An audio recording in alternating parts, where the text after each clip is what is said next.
অলিয়ে গলিয়ে নতুন নতুন কন্টেন্ট ক্ৰিয়েটৰ ওলাইছে গম পাও আমাৰ কিটা ফালে চাগে চেল খালে ভিউজে নাহে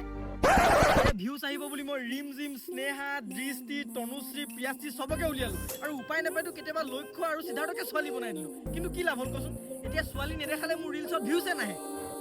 ছোৱালী মোৰ কথা ভাব আৰে মইতো ৰিলত নিউটনক উলিয়ালো মেছিক উলিয়ালো পোষ্ট মেলনক উলিয়ালো আৰে উপায় নাপায় এলিয়েনলৈকে উলিয়ালো আৰে মোৰ কি লাভ হ'ল মইতো একে জেগাতে থাকি গলো না গম পাইছো এই গোটেই প্ৰচেছটো এটা চিষ্টেমৰ মতে চলে মানে এলগৰিথমৰ মতে ভিডিঅ'ত যদি ভিউজ লাগে আমাক দুটা বস্তু লাগিব এটা হৈছে গাড়ী অন্যটো হৈছে নাৰী গাড়ীটো মোৰ ওচৰত আছে ভাবিছো এবাৰ বহাগত ধুনীয়া এজন নাৰীৰ লগত বিয়া পাতো এবছৰ ফুল কণ্টেণ্ট বনাম তাৰ এবছৰ পাছত আমাৰ এটা মইনা হ'ব